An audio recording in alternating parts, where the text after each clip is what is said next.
사도 바울의 지대한 관심사는 교회에 있습니다. 그는 고린도 교회를 세웠고 또 그 교회 성도들을 열심을 다해서 돌보았습니다.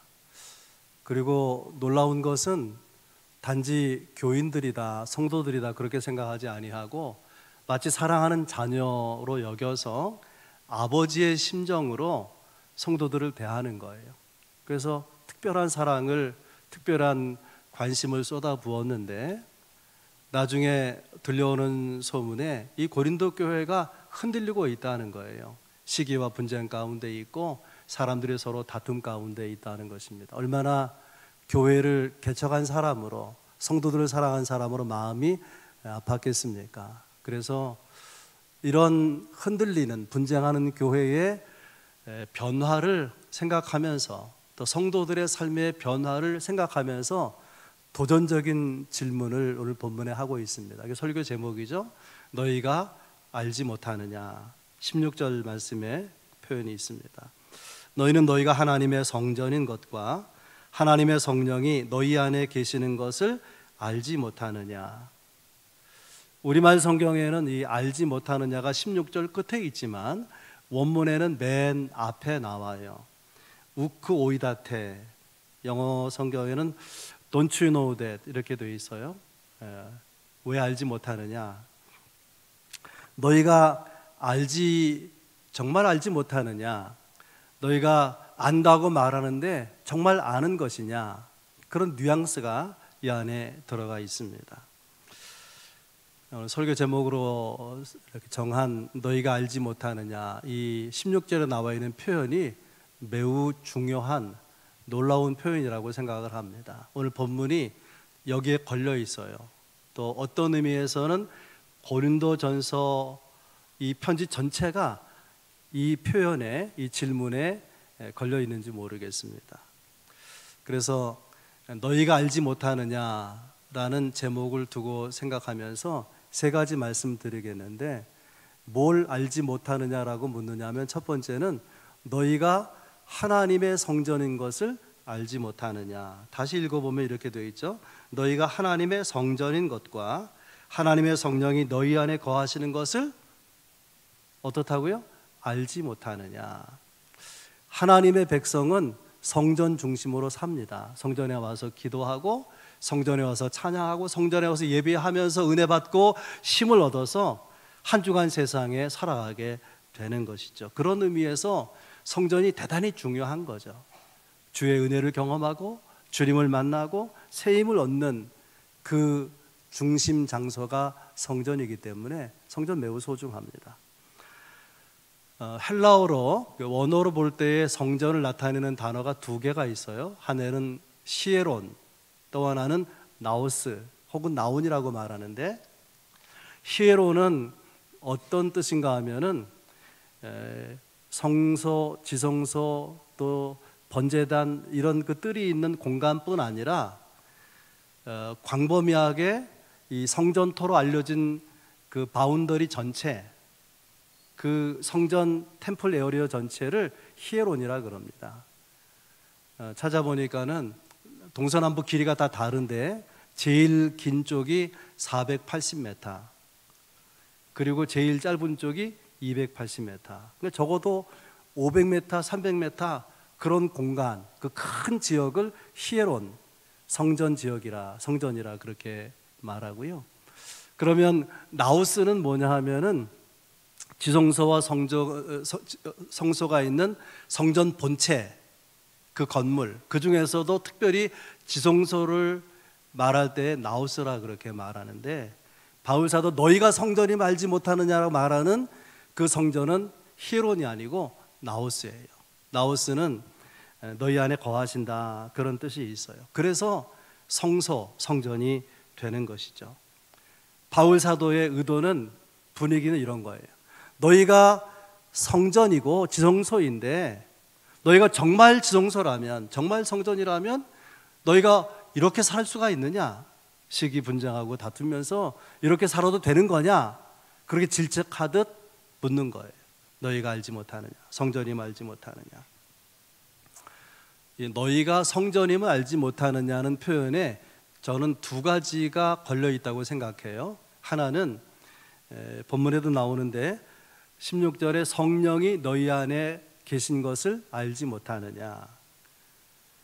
성령이 우리 안에 계셔서 성전인데 이 안에 계시다, 안에 있다는 말이요, 두 가지 내용이 들어있어요. 하나는 너희 가운데에,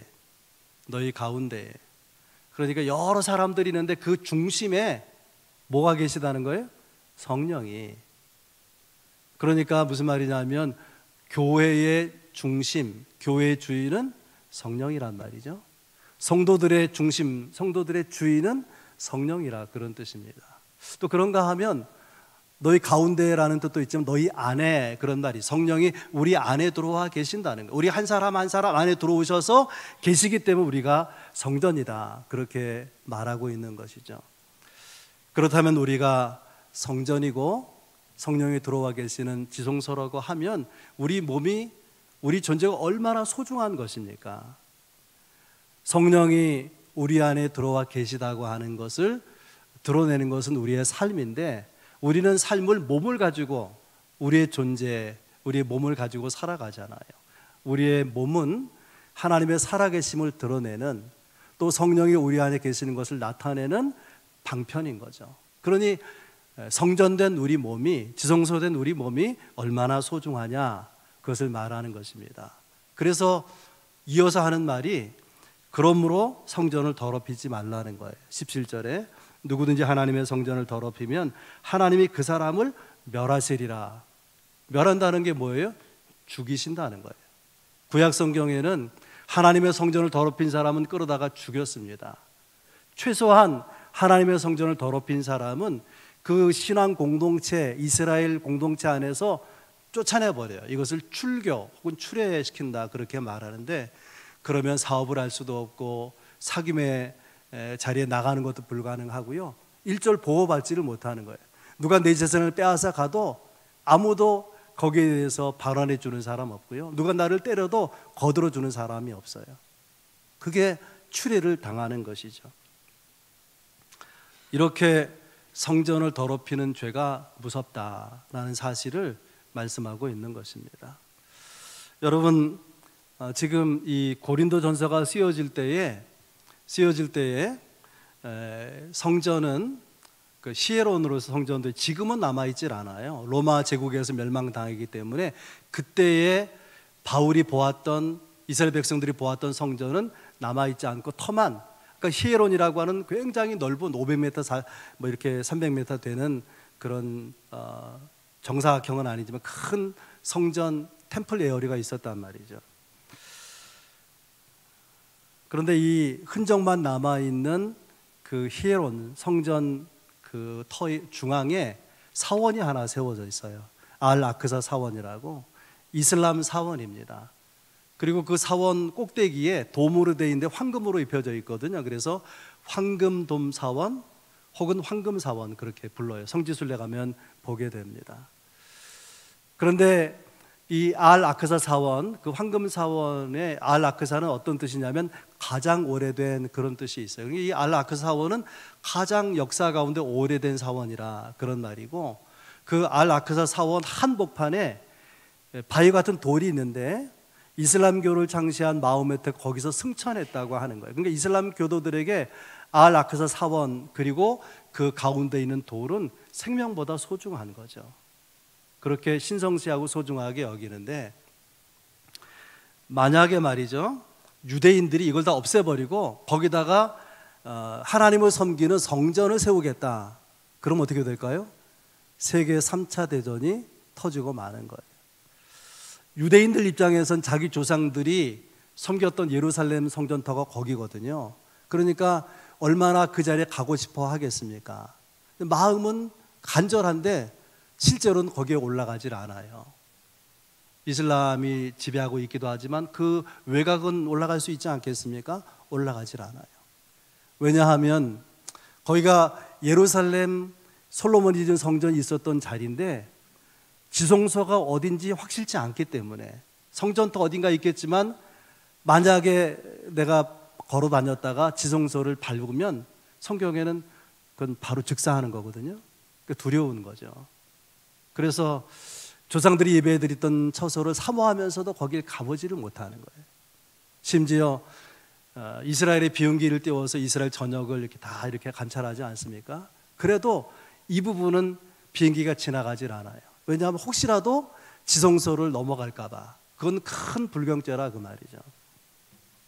그만큼 지성소를 절대시했던 것인데, 이런 배경에서 17절을 보면 이해가 될 거예요. 누구든지 하나님의 성전을 더럽히면 하나님이 그 사람을 멸하실 것이다.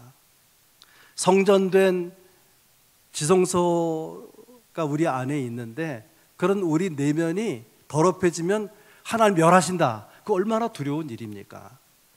그래서 17절에 누구든지 성전을 더럽히면 하나님이 그 사람 멸하실 것이다. 그리고 이렇게 이어지죠. 하나님의 성전은 거룩하니 너희도 그러하니라. 이 말이 무슨 말이냐면, 너희도 그러하니라, 이게 무슨 말이냐면, 너희가 바로 거룩한 성전, 한 사람 한 사람이 너희가 바로 거룩한 성전인데, 그러면 거룩해야 마땅하지 않느냐, 그런 뜻입니다. 엘리 제사장에게 두 아들이 있었어요. 그런데 제사장의 아들답지 못하게 불량한 아들이었습니다. 그래서 백성들이 제사 드리기 위해서 제물을 가져오잖아요. 그럼 하나님께 제사를 드리고 제사장 몫을 챙겨야 되는데, 그냥 예배 드리기도 전에, 제사 드리기 전에 지가 맛있어 하는 부분 갖다가 먹는 거예요. 또 성전에서 봉사하고 수종드는 여인들을 겁탈하는 거예요. 얼마나 못됐습니까? 얼마 후에 이스라엘과 블레셋 사이에 전쟁이 터져서 유감스럽게도 이스라엘이 패전해요. 그리고 왜 전쟁에 졌는지를 생각해 보니까 하나님이 전쟁에 함께 계시지 않는다. 그럼 어떻게 할 거냐? 하나님의 함께 계심을 나타내는 법궤, 언약궤 있지 않습니까? 지성소 안에 있었던 궤, 그걸 가지고 나가자. 그래서 그건 제사장이 다룰 물건이니까 홈리와 비나세가 언약궤를 가지고 전쟁에 나가요. 어떻게 됐을까요? 전쟁에 패합니다. 언약궤를 빼앗기고 그 자리에서 홈리와 비나스가 전쟁터에서 죽임을 당하고 맙니다. 성전을 더럽히면 멸하시리라. 그대로 말씀하신 대로 이루어진 사건 아니겠습니까? 여러분, 성전이 더럽혀졌다면 가장 먼저 회복해야 될 것은 인테리어가 아니지 않습니까? 교인 수를 늘리는 부흥이 아니잖아요. 정말 우리가 회복해야 되는 것은 성전의 거룩함을 회복해야 될 것입니다. 내가 거룩하니 너희도 거룩하라, 주님이 말씀하시는 것이죠. 아무튼 설교 제목, 너희가 알지 못하느냐. 첫 번째는 너희가 무엇이 알지 못하느냐? 성전임을 알지 못하느냐. 성전답게 자신을 가꾸어야 된다, 그런 말이죠. 두 번째, 너희가 무엇을 알지 못하느냐. 바울은요 이렇게 말해요. 세상 지혜가 헛된 것임을 너희가 알지 못하느냐. 사람이 무엇으로 사는가 생각해 보면 지혜로 사는 것이죠. 능력이 좀 부족해도, 재능이 좀 부족해도 지혜만 있으면 얼마든지 어려움을 극복해 나갈 수 있고 자기 삶의 자리에서 행복을 경험해 갈 수가 있습니다. 그러니까 가장 좋은 기도, 지혜로운 기도는 지혜를 구하는 기도예요. 능력을 구하는 기도, 그런 게 아니고 재능을 구하는 기도, 환경이 바뀌기를 구하는 기도, 그런 기도가 아닌 것입니다. 그러면 하나님이 주시는 지혜로 살려면 어떻게 해야 되느냐? 오늘 본문에서 몇 가지를 말하는데, 첫째는 스스로 속이지 말라. 18절에 그렇게 말하죠. 아무도 자신을 속이지 말라. 자신을 속이지 말라는 것은요, 스스로 속는 일, 그런 일을 겪지 말라, 그런 말이에요. 스스로 속을 수 있다는 거죠. 갈라디아 6장 3절에 만일 누가 아무것도 되지 못하면서 된 줄로 생각하면 스스로 속이는 것이라. 우리가 스스로 속는 경우가 있다는 거예요. 내가 그래도 정직하지 뭐, 스스로 속고 있는 것이다. 내가 그래도 겸손해, 그러면 스스로 속고 있는 것이다. 내가 그래도 지혜가 있지라고 생각한다면 스스로 속고 있는 것이다, 그런 말이에요. 그래서 이 바울 사도가 심지어 이렇게까지 말합니다. 너희가 지혜 있는 줄로 생각하거든 차라리 어리석은 자가 되라. 그리하여야 하나님께서 지혜로운 자가 되게 하리라, 그렇게 말씀하십니다. 어떤 사람이요, 혼자 똑똑해. 자기 혼자 스스로 똑똑하단 말이죠. 그런 사람 어떻게 살까요? 자기 지혜에 기대서 살아가게 되죠. 잘 생각해 보세요. 어떤 사람이 아무래도 나는 지혜가 부족해, 나는 아무래도 어리석은 사람이야 라고 생각한다면 그는 하나님 앞에 지혜를 구할 거예요. 하나님이 주실 지혜를 구하고 그 지혜에 의지해서 인생을 살아가게 되지 않겠습니까? 그래서 첫 번째는 스스로 속지 말라, 스스로 지혜 있다고 생각하지 말라. 그러면서 두 가지 내용을 강조하는데, 첫째는 세상 지혜는 헛된 것이다. 19절에 나와 있어. 이 세상 지혜는 하나님께 어리석은 것이니. 이 문장에서요, 우리가 주목해야 될 한 글자가 있어요. 글자 하나. 그게 뭐냐면 하나님께라고 말할 때 깨입니다. 깨, 참깨, 들깨 이런 게 아니고 하나님께. 이 말은 하나님의 관점에서 본다면, 하나님의 눈으로 본다면 그건 어리석은 거다 그 말이에요. 그래서 시편 2편 4절에 하늘에 계신 이가 비웃으시며 주께서 그들을 비웃으시리로다. 자기 지혜를 믿고 자기 자랑에 빠져 있는 사람 하나님 보니까 우습기 짝이 없다, 그런 이야기죠. 이런 사람들은 19절 끝에 보면 자기 깨에 빠지게 된다. 하나님의 지혜를 의지하지 아니하고 자기 지혜에 의존하는 사람은 결국 자기 지혜로 망한다 그 말이죠. 20절에는 또 주께서 지혜 있는 자들의 생각을 헛것으로 아신다 하셨느니라. 여기 지혜 있는 자들의 생각, 이 생각은요 보통 생각이 아니라 깊이 생각하는 생각, 숙고하는 생각을 말해요. 바둑에 그런 말이 있어요. 장고 끝에 악수 든다. 장고, 지금 바둑알을 이렇게 착점을 해야 되는데 어디다 해야 될지를 깊이 생각하는 거예요. 그래가지고 마지막에 놓게 된 그 돌이요 잘못 나가지고 바둑에 지는 거예요. 장고 끝에 악수 든다. 사람이 깊이 생각하면 대단히 좋을 것 같지만 하나님의 관점에서 보면, 하나님의 눈으로 보면 그거 헛것이다, 아무것도 아니라는 거예요. 왜 그럴까요? 사람의 지혜는 정말 쓸데없는 것입니까? 인간의 지혜로 발전된 거 얼마나 많이 있어요. 하나님의 헛것이라고 말하는 것은 그 안에 생명이 없기 때문에, 그 안에 구원이 없기 때문에, 그 안에 영생이 없고 하나님의 나라가 없기 때문에 세상 지혜가 아무리 많아도 그것으로 구원받고 천국 갈 수는 없는 거 아니겠습니까? 하나님께서 세상 지혜를 헛것으로 아신다. 바울 사도를 통해서 말하는 것, 너희가 지성소인데 왜 하나님의 지혜를 따라 생명의 삶을 살지 못하느냐, 그것을 지금 질책하는 거 아니겠습니까? 그래서 오늘 이 세상 지혜는 헛것이라고 말하면서 세상의 지혜와 하나님의 지혜를 비교하는데 하나님의 지혜를 구하라고 하는 거죠. 여러분, 계획한 대로 삶이 이루어지던가요? 여러분의 삶이 항상 잘 되기만 하던가요? 그렇지 않은 것이죠. 그래서 우리에게는 하나님의 은혜가 필요하고 하나님의 지혜가 필요한 것이죠. CCM 찬송 중에 저희가 찬송을 부르면 또 가사를 읽으면 그냥 눈물이 도는 그런 찬송이 있어요. 내 이름 아시죠? 라는 찬송입니다. 나를 지으신 주님 내 안에 계셔. 처음부터 내 삶은 그의 손에 있었죠. 내 이름 아시죠? 내 모든 생각도, 내 흐르는 눈물 그가 닦아주셨죠. 그는 내 아버지, 난 그의 소유. 내가 어딜 가든지 나를 떠나지 않죠. 이 찬송을 지은 사람은 어떤 생각을 가지고 있냐면 주님이 나를 아신다는 거예요. 내가 나를 모르는 부분까지 다 속속들이 알고 계시는 그분, 그 하나님께 지혜를 구하고 그가 지혜를 주실 때에 우리가 현실에서 겪고 있는 어려운 문제들 얼마나 잘 풀어갈 수가 있겠습니까? 나를 어련히 알아서 주시는 지혜를 무시하고 살면서 어떻게 이 세상에서 힘 있는 삶을, 지혜로운 삶을 우리가 살아갈 수가 있겠습니까? 그래서 야고보 사도는 지혜를 구하라 그러죠. 후히 주시고 꾸짖지 아니하시는 하나님께 구하라는 거예요. 그러면 지혜를 주시리라, 그렇게 말씀하십니다. 우리가 정말 구할 것은 뭐 돈과 건강과 형통 다 구할 수 있지만 나를 향하신 하나님의 뜻이 무엇인지를 구하는 지혜가 있어야 될 거예요.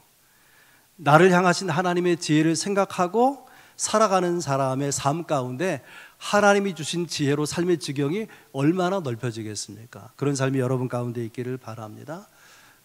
설교하면서 예로 들었던 내용이기도 한데, 성경에 이삭이 그랄 지역에서 우물을 파요. 그 지역은 땅을 판다고 물이 나오는 것이 아닌데 정말 하나님의 은혜로 땅을 파면 우물이 나오는 거예요.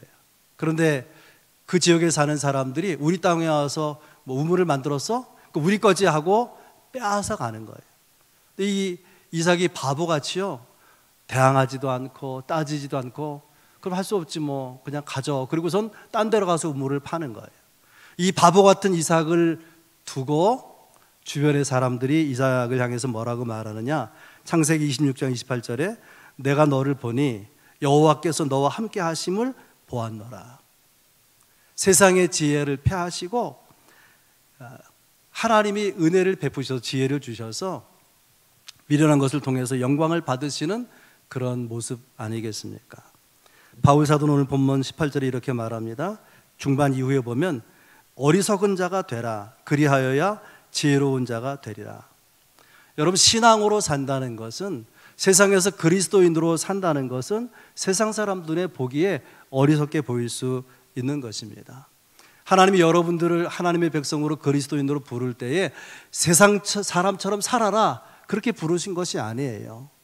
그리스도인처럼 살라고 부르신 거예요. 하나님의 백성답게 너희가 성전이고 지성소인데 그런 모습으로 살아가기를 기대하고 부르셨다고 하는 것입니다. 우리가 그렇게 하나님의 인도하심을 따라 나아가게 되면 욥기에 나오는 것처럼 우리의 삶을 정금같이 하나님께서 빚어 나가시리라 믿습니다. 설교 제목에 너희가 알지 못하느냐, 첫 번째 내용이 뭐였죠? 너희가 성전임을 알지 못하느냐. 성전인데 더럽게 살면 되겠느냐, 그 말이죠.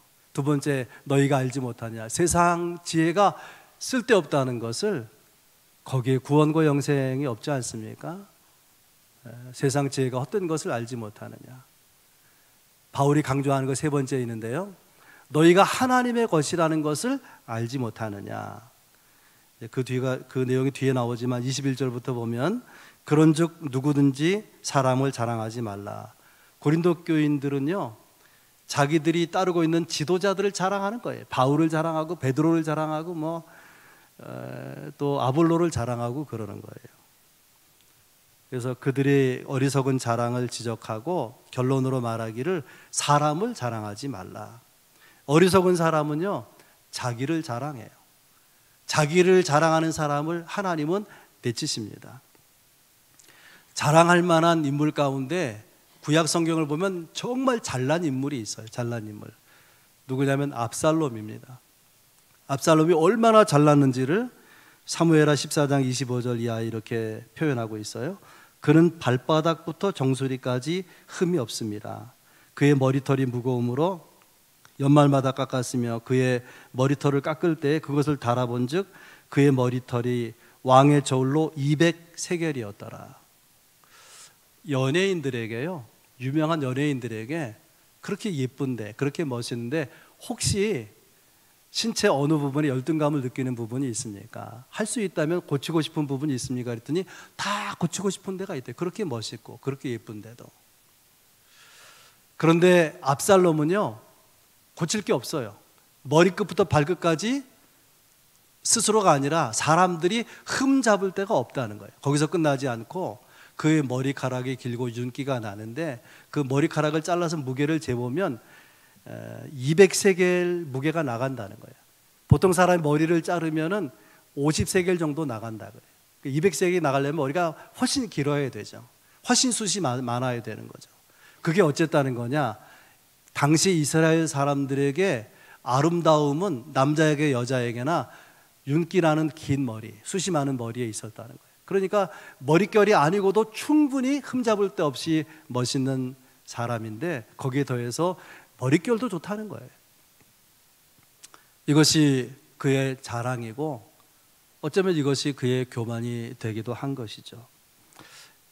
압살롬이 아버지 다윗에게 반란을 일으키죠. 그래서 다윗의 군대하고 압살롬의 군대가 전면전이 벌어져요. 전쟁이 어떻게 되냐면 압살롬의 군대가 밀립니다. 도망갈 거 아닙니까? 압살롬이 막 그냥 죽기 살기로 살기 위해서 도망가는 거죠. 그런데 상수리 나무에 하필이면 그 아름다운 머릿결이 걸려가지고 도망을 못 가서 죽임을 당해요. 그토록 자랑스러워했던, 그토록 영광스러워했던 그것 때문에 살지 못하고 죽임을 당하더라, 그런 말입니다. 현대인들의 가장 어려운 문제 중에 하나는 외로움, 또 고독함이라 그래요. 근데 왜 외로운지, 왜 고독한지 그걸 쭉 심리적으로 점검해 보면 뭐가 나오냐면 교만이 나온다는 거예요. 교만한 사람은 외롭고 고독합니다. 그런데도 바보 같아가지고 계속 자기 자랑질 하는 거예요. 주변에 사람이 없죠. 그러니까 외롭고 고독할 수밖에 없는 것입니다. 문제는 잘난 사람이 자랑하면 그만 뭐 봐줄 수도 있는데 잘나지도 못했는데 계속 막 그냥 잘난 체 하는 거예요. 꼴불견 아닙니까? 하나님은 교만한 사람은 물리치시고 겸손한 사람에게 은혜를 베푸십니다. 아니, 좀 더 적극적으로 말하면 은혜를 주시기 위해서 겸손하게 만들고 마는 하나님의 역사 아닙니까? 오늘 이 바울이 가장 강조하려고 하는 내용이 이제 마지막 부분인데요. 두 가지 말을 해요. 하나는 다 너희 것이다. 또 하나는 너희는 모든 것은 하나님의 것이다. 이것이 오늘 본문의 결론인데요. 다 너희 것이다. 22절에 이렇게 되어 있어요. 바울이나 아볼로나 게바나 세계나 생명이나 사망이나 지금 것이나 장래 것이나 어떻다고요? 다 너희의 것이라. 고린도 교회 교인들이요, 싸움질하고 있어요. 우리는 바울을 따른다. 바울보다 뛰어난 주의 종이 어딨냐? 우리는 베드로를 따른다. 베드로보다 뛰어난 제자가 어딨냐? 우리는 아볼로를 따른다. 아볼로는 얼마나 설교를 잘하느냐? 아니, 왜 예수 그리스도를 따라야지 사람을 따르냐? 그래서 그리스도파도 있는 거예요. 바울파, 아볼로파, 베드로파, 그리스도파, 이렇게 나누어가지고 싸움질을 하고 있는 것입니다. 바울은 이렇게 말합니다. 나는 씨를 뿌렸고 아볼로는 물을 주었으되 자라나게 하시는 분은 하나님이시니라. 하나님의 밭에서 다 일꾼들이라고 하는 거예요. 하나님의 백성을 위한 일꾼들, 동역자들이죠. 그런데 나는 누구를 따르는 우리가 따르고 있는 그 지도자가 훨씬 더 훌륭하기 때문에 다 우리대로 따라와야 돼. 이러면서 서로 그냥 으르렁거리고 싸우고 있는 거예요.